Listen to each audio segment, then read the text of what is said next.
Hi parents, I'm Miss Lau. For my presentation, I will be sharing with you the requirements of the PSLE Science and Foundation Science papers. I will be taking you through the overview of the primary science syllabus, the assessment objectives, format of the PSLE papers, and how you can better support your child's learning at home. The topics covered from primary 3 to 6 are organized in 5 themes, which are diversity, cycles, systems, energy, and interactions. These themes encompass concepts in both life and physical sciences. In the teaching of science, our teachers make conscious efforts to help students see the interconnectedness across the different themes, which will deepen students' understanding of the environment around them. The themes are taught in a spiral approach. Concepts and skills are revisited at different levels with increasing depth. For example, in primary 3, students learned about the types of plants, flowering plants and non-flowering plants. In P4, they learned about the parts and functions of plant parts. When they moved up to the upper block in P5, they were learned about the reproduction of flowering plants, and at P6, they learned that plants undergo photosynthesis and plants adapt themselves for survival. The table shows the topics covered from primary 3 to primary 6. You can see that the weighting for the life science and physical sciences are about 50% each. It is important that students revise the topics taught in the previous years. In the PSLE Standard Science paper, 40% of the paper comprises of knowledge with understanding questions, which requires students to demonstrate the understanding of science concepts, facts, and principles. 60% of the paper are application questions, which require students to apply scientific concepts to new situations. Students should also be able to interpret data and apply process skills in answering these questions.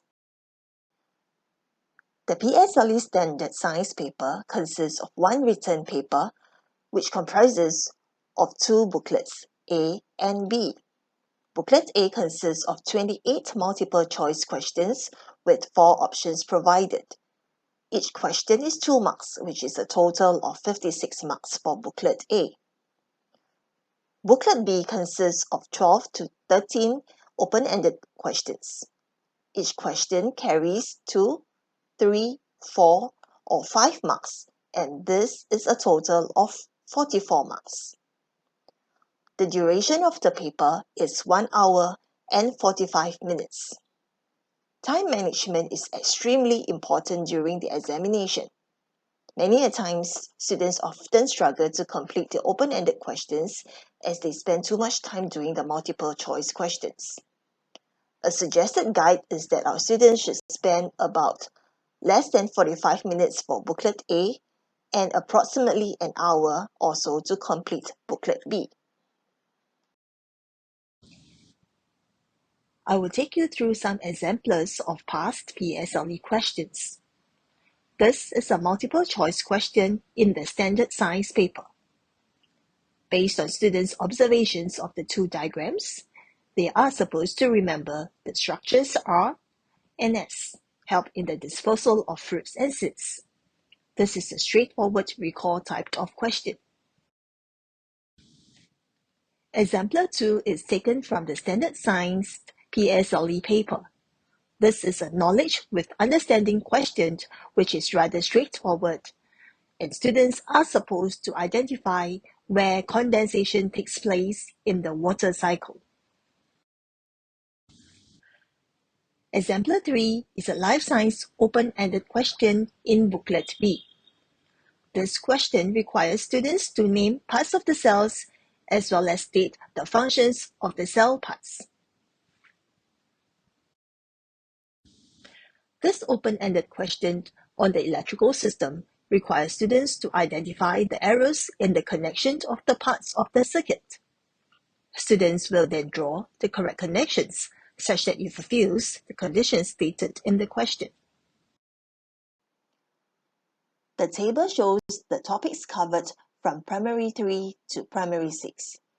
You can see that the weighting for the life science and physical sciences are about 50% each. It is important that students revise the topics taught in the previous years. For the PSLE Foundation Science paper, 50% of the paper comprises of knowledge with understanding questions, which includes recall of scientific facts and concepts.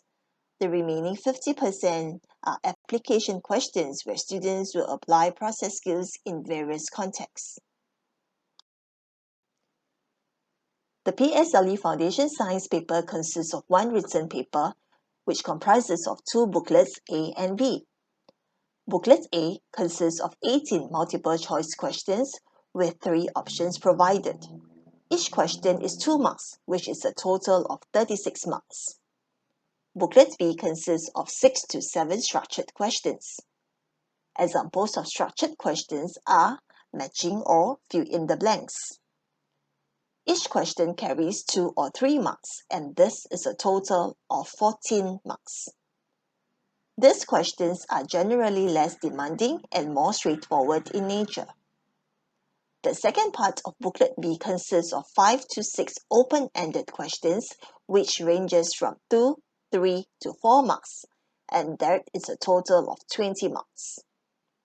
The total marks of the foundation paper is 70 marks. The duration of the paper is 1 hour and 15 minutes. A word list consisting of scientific words is provided so that students will not be disadvantaged due to their weaker command of the English language.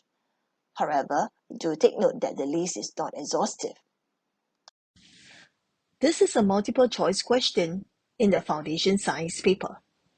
It is a knowledge with understanding question which has a lower demand.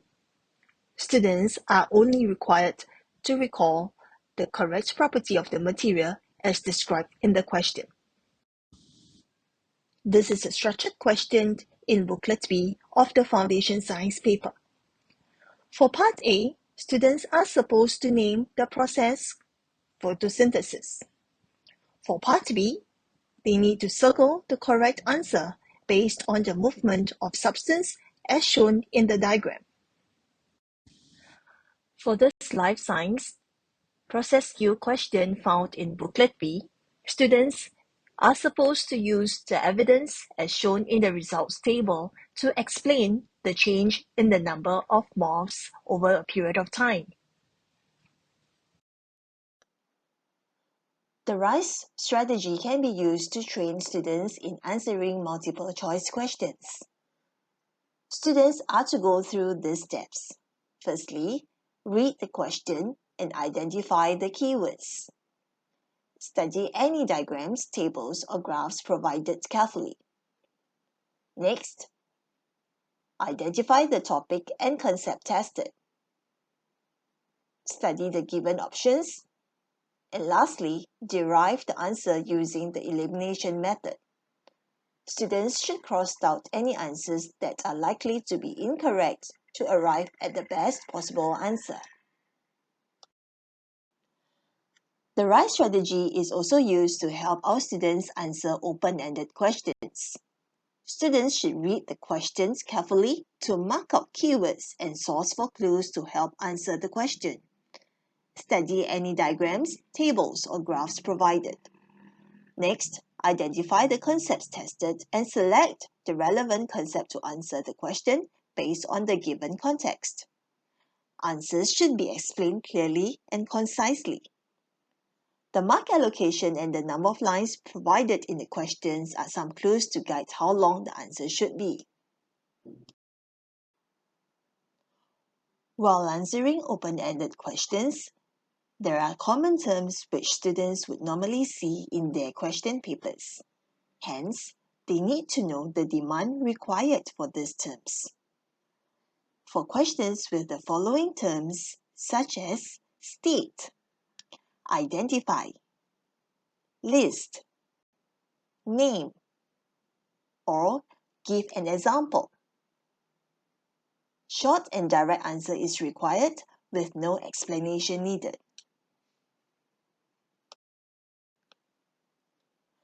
Longer answers that require more details and keywords are applicable for questions with terms such as explain, why, infer, describe, conclude, or give a reason. Students are to provide scientific reasoning and reference to science concepts to support their answer. Students are not to give one or two-word answers.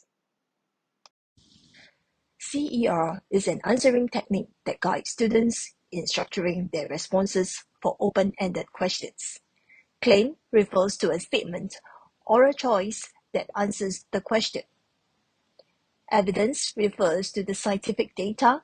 It can be in the form of tables and graphs, as well as observations, which refers to the diagrams that can support the claim.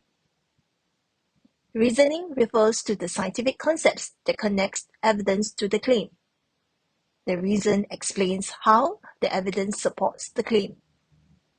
For this question, students can answer using the CER technique. First, they need to study the question and the results table so that they can state that the claim, which is lubricant Z is the most suitable one to be used. Why lubricant Z? This is because, based on the results, which is also the evidence, it shows that the distance moved by the ball is the furthest after lubricant Z was applied on the surface. And lastly, for reasoning, which is R, it is the science concept which students need to explain that lubricant Z reduces the most friction between the ball and the surface. Next, I will share some common observations and pitfalls in answering open-ended questions. Students' answers often lack precision and accuracy. Their answers are not comprehensive, lack keywords, and scientific reasoning. Let's take a look at this question. In this question, students are supposed to state two changes to be made to the setup. Based on the setup, students can see that there are two factors that are not correct. Firstly, they know that the amount of pond water X and the amount of pond water Y is different. Second, they also noted that the difference in the distance between the lamp and the beaker is not the same in both setups. So the answers in red are those which are not accepted because they lack precision and accuracy. So by saying adding more pond water Y is not precise because we are not sure how much water should be added. Similarly, placing the lead lamp nearer to the beaker containing pond water Y also does not tell us the exact distance the lamp should be placed. Next, this question requires students to explain how the camera works when a person steps on the rubber platform.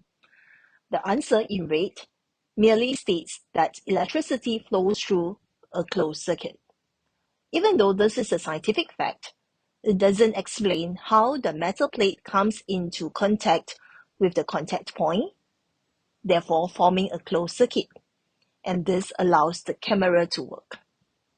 So remember, students must use the context provided in the question to phrase their answer.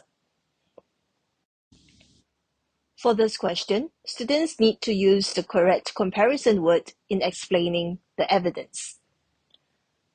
This answer shows the correct claim, which is insect repellent L. However, the evidence, which is 5 mosquitoes landing on her hand in 1 minute, doesn't show us the correct comparison. Since there are 3 types of repellent being used in this experiment, students should state that the number of mosquitoes that landed on her hand in 1 minute is the least. So the correct word that should be used is list. Students might also have poor understanding of the question and could not identify concepts tested in the question. They might also be weak in applying the concepts learned in new or unfamiliar contexts. For the last part of my sharing, I would like to share some strategies to help your child prepare and revise for PSLE. It is important to develop a daily routine for revision and homework. Encourage your child to revise all the topics learned previously from Primary 3 to Primary 5, as well as the topics that he or she is currently learning at P6. It will be good that he or she plan the topics to revise daily or weekly. During revision, students should go through their topical worksheets, exam practice papers, activity books, and textbooks. These are rich resources that support your child's learning. Use good study habits such as the use of mind maps or concept maps to organize notes.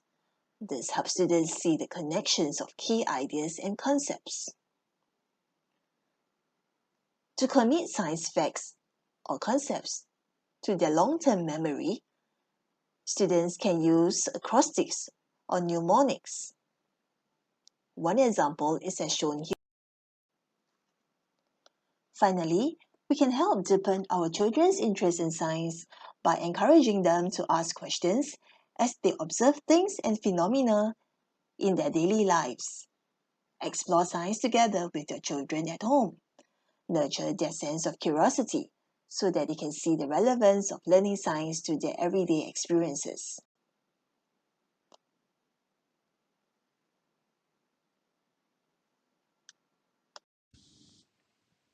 Encourage your child to read widely beyond the textbooks.